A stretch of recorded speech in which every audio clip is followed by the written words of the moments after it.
Hi guys, 2 more chapters to go. Chapter 19, December to be warmer than normal. Mr. Larson had not been a favorite among his fellow teachers in recent years. He was too standoffish, too solitary. Most of the teachers disapproved of the wildness of his classroom. To the teachers, he had been around a long time, and seeing Mr. Larson become less and less professional about his teaching had especially made them sad because they remembered the old Carl Larson. Excuse me. But the Landry news had gotten everyone's attention. Every teacher had watched the newspaper grow from 1 sheet to 2 sheet, then 3, and finally to 4. They saw the quality of the writing. They marveled at the 5th graders and what they could do. The news from children. Larson got 5th graders doing this kind of work. Amazing. Most of the teachers met Kara Landry. They knew that they had a successful newspaper and that it was in large part due to her effort. But they also knew this was no accident. The Landry News had come out of room 145 without the experience or guidelines of the understanding of Mr. Landry. Mr. Larson, sorry. The Landry News could not have been what it was. So, when the teachers' union representative was notified about disciplinary hearing, the faculty rallied around Mr. Larson. There were teacher meetings and voting support was unanimous. Right away, Mrs. Steinert wrote a press release about the situation. A committee duplicated the 8 copies of the Landry News and sent them along with information to every newspaper, radio station, and TV station in the greater Chicago area. They printed up handbills with the divorce story on it and mailed it to the homes of every taxpayer in Carlton, asking the question, should someone be fired because of this? Mr. Larson's wife was active in the Chicago Union, and in elementary, junior, and high school in the Metropolitan received a copy and the press release about the hearing and the charges. The president of the union made a statement about the importance of the freedom of speech and academic freedom. Of course, all the parents and all the kids were excited for Mr. Larson's class. They already knew about the Landry News and what great work was happening. Many of them had been making their own photocopies of the paper for their parents, grandparents, aunts, uncles, so everyone could see the wonderful things that were happening in Mr. Larson's class.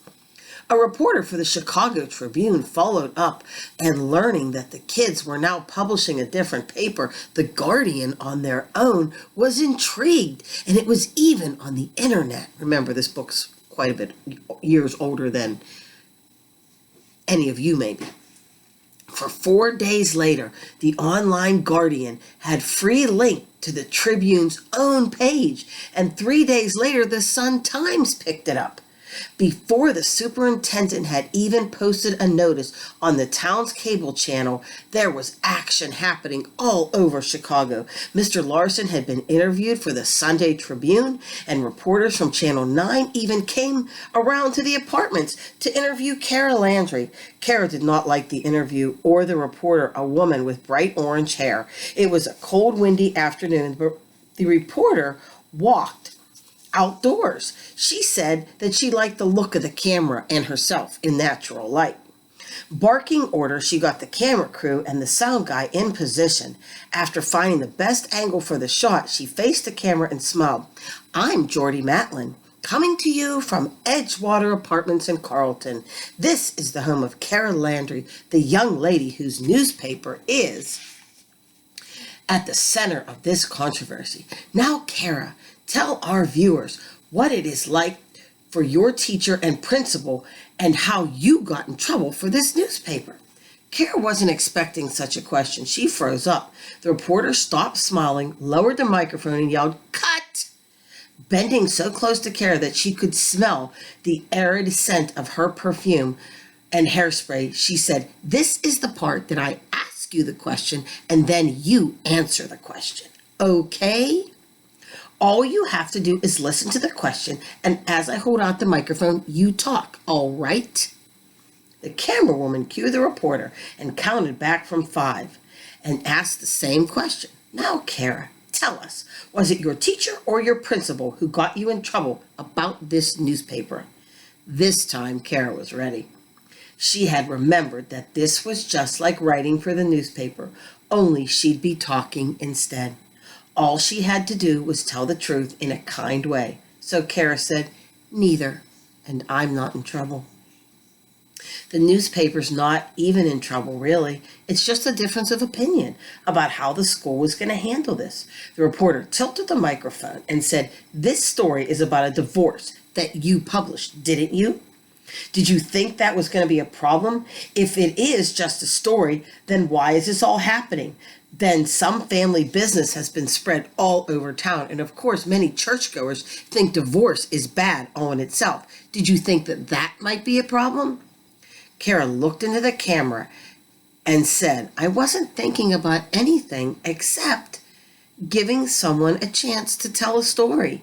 And it's a story, I think, that's been very good and important for children to read." The camera stayed on Kara's face for another 3 seconds. Then the reporter said, "Cut!"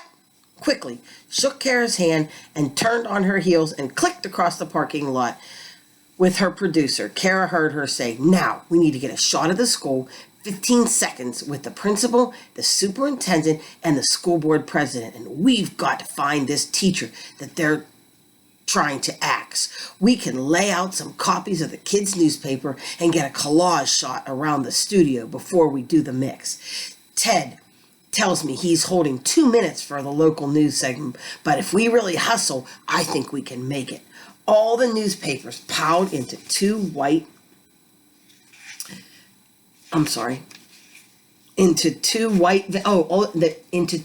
vans and roared off to the town center. Kara was disappointed. She thought there would be more for her to do. She'd only gotten to say about 3 sentences, and it was such a complicated story. 50 or 60 words wasn't enough. And what had the reporter called Mr. Larson about? What was she going to say to him? This teacher they're trying to axe? What does that mean? Kara winced at the thought, looked at the camera, and thought how she was going to take the heat off Mr. Larson. Joanna Landry came over and put the coat around Kara's shoulders. Kara smiled at her mom. "Now, I know why I like newspaper stories better than TV stories," she said. Her mom nodded and smiled. That reporter was kind of a rough bird. Not sure if you're getting this, but I got some kind of wear boot coming up here. Sorry about that. Whoop. Coming up again. I apologize, kids, if you can't see me. Okay, and if you can, I'm sorry I wasted your time. Based on the number of phone calls received at the superintendent's office, the local station was hearing about this and moved it from the town hall to the high school auditorium, so there would be enough room for everyone planning to attend. During the 10 days before the hearing, Mr. Larson and his afternoon class kept track of the developments and related it to the First Amendment. The kids were excited about the impact of the newspaper and the television coverage. They studied Mr. Larson's interview in the newspaper and compared it to Kara's interview, and then compared it to the interviews with Dr. Barnes and the superintendent. The team split into 2 sections and had a debate, and they put a whole new layer with cartoons and clippings and news photos of Mr. Larson's bulletin board. Mr. Larson was happier than he'd been for years. By the time the day of the hearing arrived, he was ready to talk with his head held high. All of his students planned on being there. For most people, this was simply a disciplinary hearing, but for Mr. Larson and his students, it was the last lesson in a unit about the most interesting subject they had ever studied. Chapter 19, questions. What was the reaction of the community surrounding the disciplinary hearing of Mr. Larson? So how did people feel about what was happening in the school? And the second question, sorry about that.